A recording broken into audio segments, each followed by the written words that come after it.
Hi guys, நம்ம தமிழ் மீட்டு வச்சு ஜூஸ் கைஸான சீசன் 3 எபிசோட் 52 தான் பார்க்க போகிறோம். வீடியோக்குள்ள முன்னாடி ஒரு லைக் கொடுத்துருங்க, ஐப்பம் பண்ணிடுங்க. வாங்க வீடியோக்குள்ள போயிடலாம்.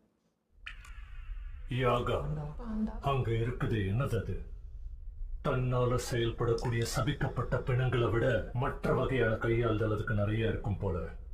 இதெல்லாம் ஜுஜுட்சு மாந்திரிகத்தோட சபிக்கப்பட்ட ஆற்றல் மூலமா தான் எப்பவும் செயல்படும். அப்படி இருந்தும் அதுக்குன்னு சொந்தமா சபிக்கப்பட்ட ஆற்றல் இருக்கு. இப்ப மேலதிகாரிகள் வேற உனக்கு சிறப்பு பிரிவுல காலவரையற்ற சிறை தண்டனை விதிக்கலான்னு பேசிக்கிட்டு இருக்காங்க. ஏன்னா நீ அதை சுயமாவே உருவாக்கி இருக்க, அதனால உன்னால சுலபமா உனக்குன்னு ஒரு படையை உருவாக்க முடியும்னு பயப்படுறாங்க. பதில் சொல்லு யகா. ஐயோ நீயா? அப்படி இல்லைன்னா அது உண்மையிலேயே எப்படி உருவாச்சுங்கிறது உனக்கு தெரியாதா? ஆமா. மேசமைக்கி, நீங்க சோகமா இருக்கிறத பார்த்து எல்லாரும் வருத்தப்பட்டாங்க. ஓ அப்படியா? அவங்க கிட்ட நான் என்ன சொன்னேன் தெரியுமா? அவர் சோகமா இருந்தா நாம தான் அவரை குஷிப்படுத்தணும்னு சொன்னேன். இது வேறையா? நான் புத்திசாலி இல்ல? அது கொஞ்சம் வேலையா வெளியே போக வேண்டியிருக்கு. இந்த விஷயத்த மத்தவங்களுக்கு சொல்லிடு. திரும்பவும் வேலையா? ஆமா, போனா வர கொஞ்ச நாள் ஆகும். கவலைப்படாத. இந்த காடு மொத்தமும் டென்கனோட பாதுகாப்புல இருக்கு. நான் போன அப்புறம் உன்னை உன் அம்மா வந்து பார்ப்பாங்க, சரியா? நான் இல்லைனா கூட நீ நல்லா இருப்ப. மேசமைக்கி, நீங்க இல்லைன்னா நாங்க இங்க தனியா இருக்க மாதிரி இருப்போம்.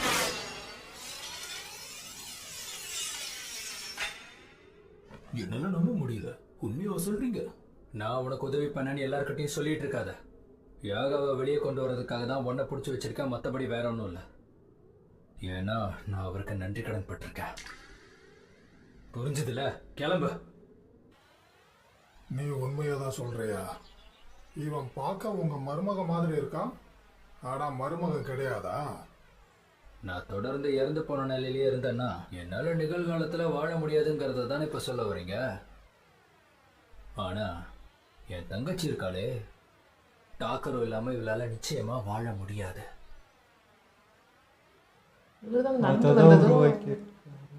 மேசமைக்கி, அவங்க பார்க்க என் அம்மா மாதிரியே இருக்காங்கல்ல?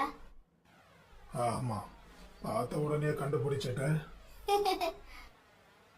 அவங்களதான் இருப்பாங்கன்னு எனக்கு தோணுச்சு.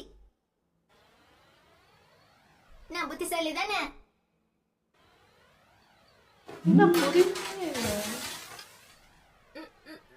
மனுஷன் தானா?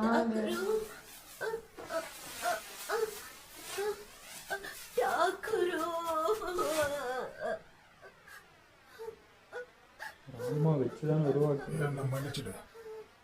எனக்கெல்லாம் புரியுது. தன்னால செயல்படுற சபிக்கப்பட்ட பிணங்கள் இருக்கிறது அவனுக்கு தெரிய வந்துச்சுன்னா அவ கூட வாழ முடியாதுல்ல? என்ன மன்னிச்சிடு. எத்தனை முறை மன்னிப்பு கேட்டுட்டே இருக்க போற? நான் தான் உனக்கு நன்றி சொல்லணும். எல்லாத்துக்காகவும் ரொம்ப நன்றி. சபிக்கப்பட்ட பெண்கள் எல்லாம் எங்க போனான்னு இருக்கீங்க? பிரின்சிபல் யாகா, என் மகனை பார்க்க போறேன். உங்க மரண தண்டனையிலிருந்து நீங்க உயிர் தப்பிக்க ஒரு வழி இருக்குன்னு அதை சொல்லட்டுமா? மனிதனால உருவாக்கப்பட்ட தன்னால செயல்படக்கூடிய சபிக்கப்பட்ட பிணங்களை நீ எப்படி உருவாக்குனேன்னு சொல்லு. சத்தாரு போனதுல இருந்து பயம் உனக்கு குளிர் விட்டு போச்சு இல்ல?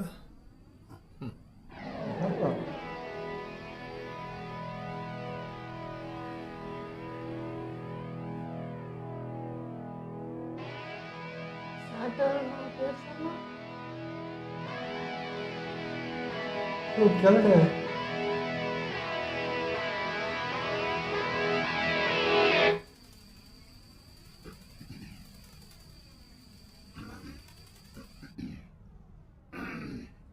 பிரின்சிபால், மத்த எல்லாத்தையும் நான் பாத்துக்கிறேன், நீ கிளம்பு. புரிஞ்சுதா? ஆன்மாவோட தகவல்களை உருவாக்க உடலோட தகவல்களை நீங்க பயன்படுத்தி ஆகணும். அப்புறம் அந்த தகவலை சபிக்கப்பட்ட ஆன்மாவோட கோருக்குள்ள வைக்கணும். இதுக்கப்புறம் தான் முக்கியமான வேலையே இருக்கு. 3 இணக்கமான ஒரு சபிக்கப்பட்ட ஆன்மாக்களுக்குள்ள வைக்கிறத மட்டும் இல்லாம அந்த ஆன்மாக்கள் எப்பவும் ஒண்ணுக்கு ஒண்ணு சந்திச்சுக்கிற மாதிரியே செய்யணும். அப்படி செஞ்சாதான் அந்த ஆன்மா தன்னிலை அடையிறதோட சேர்த்து அதுக்கான சுயநினைவும் கிடைக்கும். அது பிறந்து 3 மாசத்துக்கு அப்புறமா தான் அதோட சொந்த சபிக்கப்பட்ட சக்தியை தர தொடங்கும். இவ்வளவு நாள் இல்லாம இப்ப எதுக்காக இதெல்லாம் சொல்ற? இத முன்னாடியே சொல்லிருக்கலாம்ல. சொல்லியிருந்தா உனக்கு இந்த நிலைமையே வந்திருக்காதே. அதுக்கு காரணம் இது ஒரு சாபம். அதனாலதான் இவ்வளவு நாளா சொல்லல. இனி இந்த சாபம் என்னை தாண்டி உங்களை தொடர ஆரம்பிக்கும். கோஜையை அவனை மதிக்கவே இல்லை எனக்கு.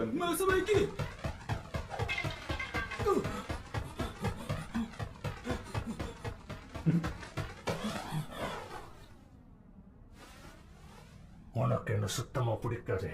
அப்புறம் ஏன் என் கூட சண்டை போட மாட்டேங்கிற? பாண்டா சொந்த மாதிரி விஷயத்துக்கு கட்டுப்படுறது இல்ல. அதோட மேசமைக்கும் உங்களுக்கும் எந்த ஒரு விரோதமும் இல்ல. அதனால இவரை நீங்க விரோதத்துல கொன்னதா நான் நினைக்க மாட்டேன்.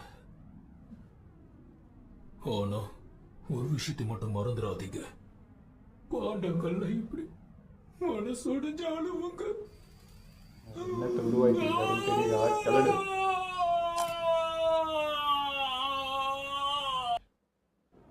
கிஞ்சி ஹக்காரி டோச்சிகி மாகாணத்துல இருக்க பல மாடி பார்க்கிங் கராஜ்ல இருக்கிற ஃபைட் கிளப்ல சூதாட்டம் பண்ணி சம்பாதிச்சிட்டு இருக்கான்.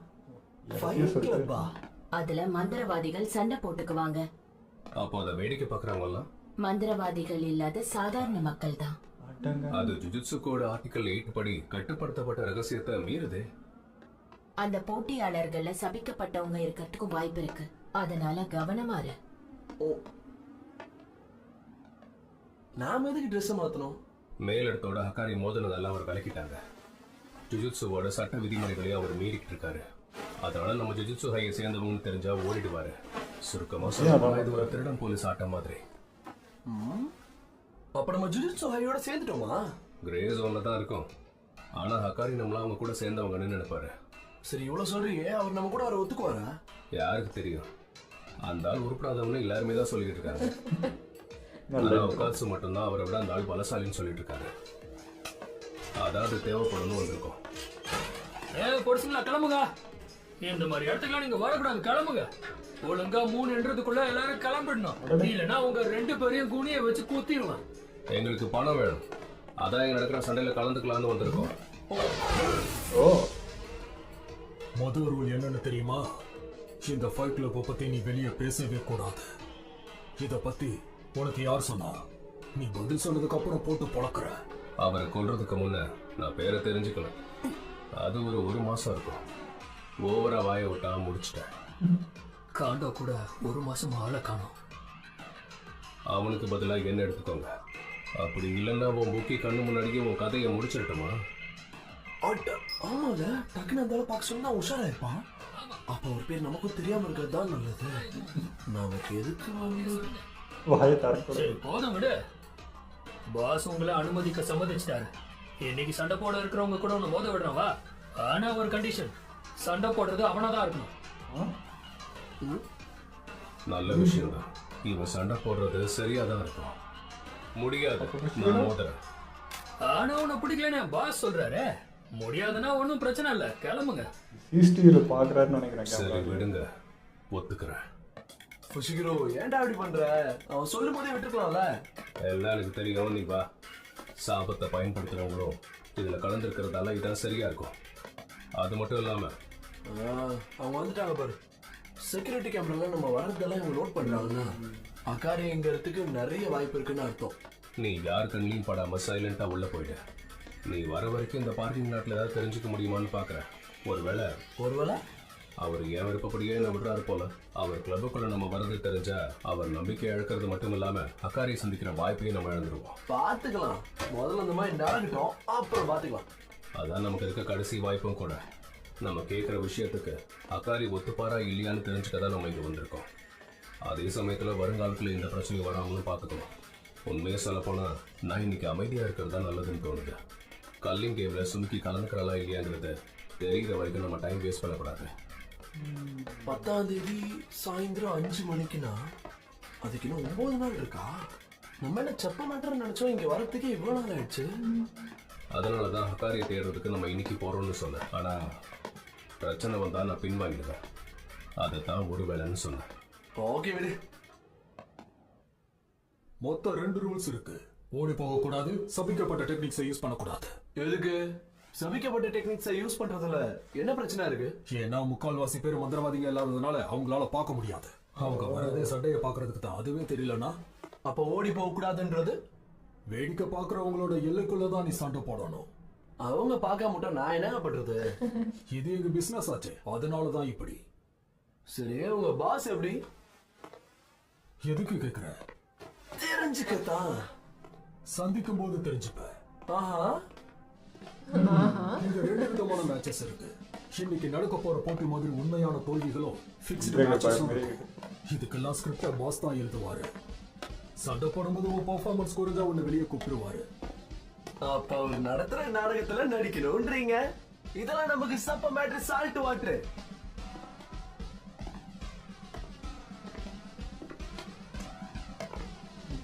இருக்கிற மாதிரி தெரியல. அது இருக்கானே, அவனை எதிர்த்துதான் நீ மோத போற. உன்ன மாதிரியே தான் நானும் அவனை ஃபர்ஸ்ட் டைம் பார்க்கும்போது இப்படி முடிச்சேன். கூட்டம் கொண்டாடுதுன்னா அது ஏத்த ஆளுக்குதான். எல்லாரும் ஆர்வத்தோட காத்துக்கிட்டு இருந்த ஃபைட் கிளப் டோர்னமெண்ட் இப்ப ஆரம்பிக்க போகுது. உங்க விருப்பமான ஜான் பாபி இது நம்ம பாண்டா தானே இல்ல வேற பாண்டா? ஒண்ணுதான் இருக்கு. உங்களுக்கு விலைக்கு சொல்லட்டுமா? ஜூயா இங்க பண்றா. வந்திருக்காரு. இப்படி வந்து தெரியல. இல்ல தோபாரா. இவர்தான் டேஞ்சரஸான ஃபயர்பால் கிட். யூஜி. நான் பார்த்ததே சிரிச்சா. பாக்கிறதுக்கு மட்டும் இல்ல, அவர் உட்காரும்போது சரி. இது என்ன பண்ண போகுதுன்னு தெரியல. சரி, ஏன்னா அவர் உண்மையிலே ஒரு பாண்டாதா.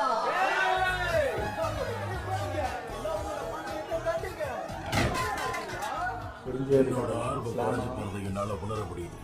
ஏன் என்ன அப்படி என்ன ஆச்சு? இந்த அதிர்ஷ்டம் இருக்கு, அது இப்ப சோதனைக்குள்ளாக போகுது. ஜெயிக்க போறது யாருன்னா முன்னாடியே தெரிஞ்சு அதுல எங்க சுவாரஸ்யம் இருக்கும். ஏன்னா அந்த பாண்டாவை தோக்கடிக்கிற அளவுக்கு திறமையான மந்திரவாதிகள் யாருமே இல்லை. எனக்கு என்னமோ அப்படி தோணல.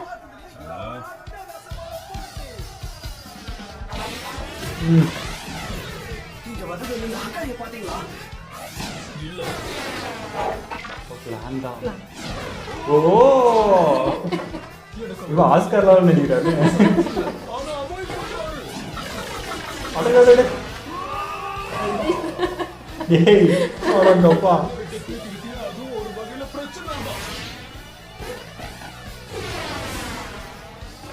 பாத்தியா முன்னாடியே வந்து செட் ஆகி உட்காந்து.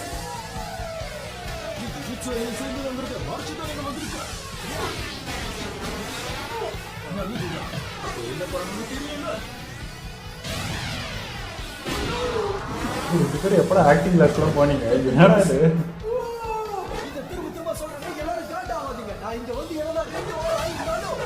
கண்டுபிடிக்காம இருக்கணும்.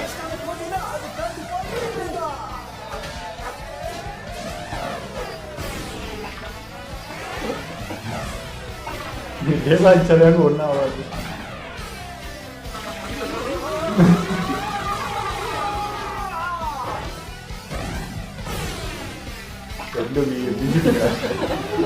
இவர் எதிரி குதிக்கிறார் அவரு. வெற்றி வந்தது இத்தாதோரே. நகர முடியல. கண்டிப்பா எஸ்பிசியால எதிர்க்க முடியாது. ரொம்ப நடிக்கிறா. மாட்டி போறடா. ஆயிட்டு மாட்டிடுவோம் போல. கவர்மெண்ட் முடிஞ்சதுக்கு அப்புறம் அந்த இத்தாதோரிய மேல ரூஃப் அனுப்பிவி. என்னது? ஜெயிக்க போறது அவன்தாயா. அது மட்டும் இல்லாம குறிப்பா மேல் ஃப்ளோர்ஸ்ல நம்பிட்டாங்களா? மேற்கையாளர்களுக்காக தான் 3 டைமென்ஷன்ல சண்டை போடுறான். அவனை வச்சு நல்ல ஸ்கிரிப்ட் எழுதுறான். நான் எப்பவும் சொல்ற மாதிரி இரும்பு சூடா இருக்கும் போதே அடிச்சாதான் உண்டு. புரியுதா? இந்த விஷயத்தை பெரிய ஆளு சொல்றாங்க, இவ்வளவு ஈஸியா நம்பிட்டாரா? சரி, இன்னொருத்தருக்கானே அவனை நாம என்ன பண்றது? அவனை நான் சொல்ற வரைக்கும் கவனிச்சுக்கிட்டே இருங்க. எக்ஸ்ட்ரா செக்யூரிட்டிக்கு கிராராவை அனுப்புறேன். கடைசியா கிரெடிட் கார்ட்ஸை காலி பண்ணும்போது என்ன கிக்கு வந்துச்சோ, ரொம்ப நாளைக்கு அப்புறம் அதே மாதிரி கிக் இப்ப திரும்பவும் கிடைச்சிருக்கு. எக்ஸ பத்தி பேசலனா உங்களுக்கு தூக்கம் வராது. அப்படியா? எனக்கு தெரிஞ்சு இத்தாதூரி அக்காரியை சந்திக்க போறான்னு நினைக்கிறேன். சரி, எனக்கு ஒன்று சொல்லுங்க. நீங்க இவ்வளவு நாள் இங்கே தானே இருக்கீங்க, அவருக்கே என்ன பார்க்கல? அவன் எங்க இருக்கான்னு எனக்கு தெரியும். ரூஃப்ல இருக்கிற மானிட்டர் ரூம்ல தான் இருக்கான். ஆனா என்னால அந்த இடத்துக்கு போக முடியாது.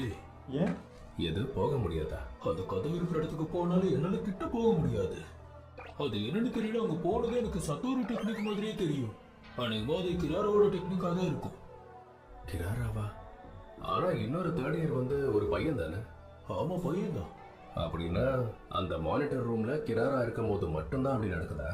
அது தெரியாதுப்பா.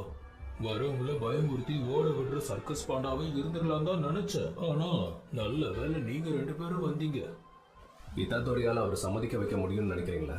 கஷ்டம்தான், ஆனா அவன் சம்மதிக்கிறதுக்கு வாய்ப்பு இருக்கு. ஏன்னா இத்தாதோரி ரொம்ப புத்திசாலி. அதனால அவன் அக்காரிக்கு மேட்சா தான் இருப்பான். ஆனா அவனுக்கு சுட்டு போட்டாலும் போய் சொல்ல வராது. சொல்லாம வேணாமங்கிறத பத்தி அவன் யோசிக்க கூட இல்லை. அப்போ ஒரு வேலை இத்தாதோரி மட்டும் மானிட்டர் ரூமுக்குள்ள போயிட்டான்னு வச்சுக்கோயேன், அந்த மொத்த இடத்தோட கட்டுப்பாடு என் கைக்குள்ள வந்துடும். அதுக்கப்புறம் அவங்க பேசி முடிவெடுக்கிறதுக்கான நேரத்தை நான் பார்த்துப்பேன். இல்ல அதுக்கு இல்ல, எதுவும் ஆகாது. நான் உங்களை தூங்க வச்சிடுறேன். அவங்க கேமராஸ் பிளைண்ட் ஸ்பாட்ஸை பத்தி எனக்கு தெரியும். எத்தனை கார்ட்ஸ்? என்ட்ரன்ஸ்ல 4, அப்புறம் ஃப்ளோரை தவிர எல்லா இடத்துலயும் 2 பேரும் இருப்பாங்க. அதை சமாளிச்சிடலாம். ஆனா உண்மையான பிரச்சனையே கிராராவோட டெக்னிக் தான். அது இப்போ ஒருவேளை தண்ணி அங்க இருந்து அனுப்பிட்டாலும் அக்காரியை பார்த்து பேசுற வாய்ப்பே கிடைக்காது. நீ இன்னமும் ஃபர்ஸ்ட் இயர்லயே இருக்கையா? நம்பவே முடியல. என்னது யூவா? என் கூட மிடில் ஸ்கூல்ல 2 வருஷம் படிச்சாரு. சந்தோஷமா சொல்ற மாதிரி இருக்கு. சந்தோஷம்தான். எனக்கு என்ன இவ்வளவு சந்தோஷமா பார்த்தே ரொம்ப நாள் ஆகுது. ஏன் சொல்றேன்னா அவர் இந்த அளவுக்கு ஆர்வமா இருக்கிறது எனக்கு ரொம்ப பிடிக்கும்.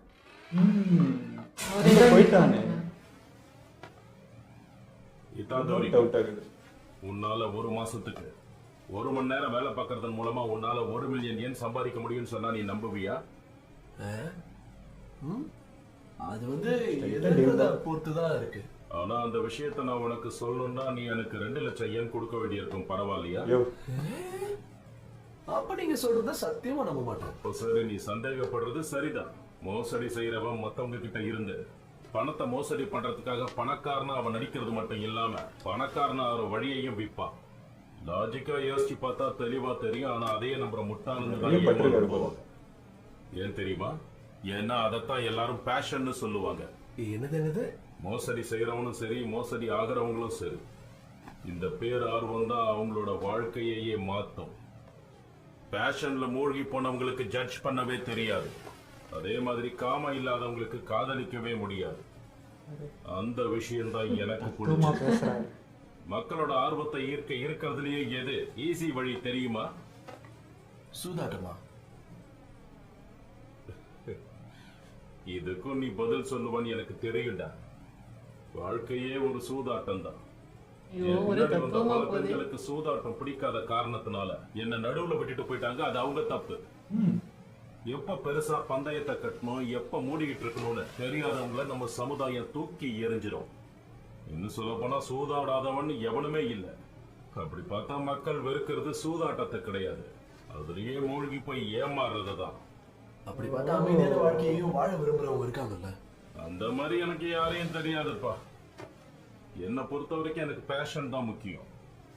அந்த பேஷன் சூதாட்டம், சூதாட்டம் தான் வாழ்க்கை. அதோட காதலுங்கிறது கட்டுப்பாடு. வருங்காலத்துல இந்த தேசத்தோட பேஷனை என் ஃபைட் கிளப் மூலமா கட்டுப்படுத்த விரும்புறேன். சாபங்களை பத்தி மக்களுக்கு தெரியுது, ஹெட் குவார்ட்டர்ஸும் அதை கண்டுக்கிறது இல்ல. சோ இதுதான் என்னோட பிசினஸ் வளர்க்கறதுக்கான சான்ஸ். முன்னாடி இருக்கிற தடைகளை நான் நசுக்கிறதோட என் ஃபைட் கிளப் ஜுஜுட்சு விதிமுறைகளின் படி நான் அவங்களை அங்கீகரிக்க வைப்பேன். ஆனா இந்த ஆட்டத்துல எனக்கு ஒரு பலசாலியோட உதவி தேவை. இத்தாதோரி, என்ன மாதிரி பேஷனோட உச்சத்துக்கு போக நீ விரும்புறியா? இங்க பாருங்க பாஸ், எனக்கு இந்த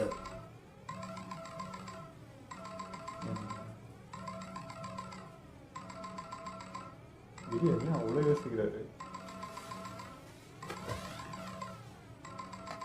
இத்தாதோரி, ஏதாவது குடிக்கிறியா? சரக்கு தாண்டி எதுவா இருந்தாலும் ஓகே. ஏன் சரக்கு அடிச்சா போதை ஆயிடுவியா? அப்படி இல்ல, வயசு இன்னும் இருக்குல்ல. உன்னை பார்த்தா அதெல்லாம் யோசிக்கிற மாதிரியே தெரியல. அது சரி, கோஜாக்கும் குடிக்கிற பழக்கம் இல்லைல்ல? கோஜோவா யாரு? இதுக்கு முன்னாடி இந்த பேர்லாம் நான் கேள்விப்பட்டதே இல்லையே. இத்தாதோரி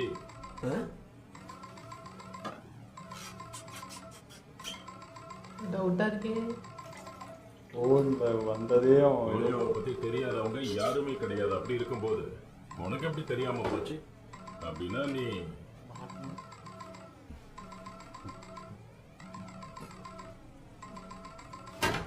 ஜுஜுட்சு ஹைல இருந்தா வர கண்டுபிடிச்சிட்டா.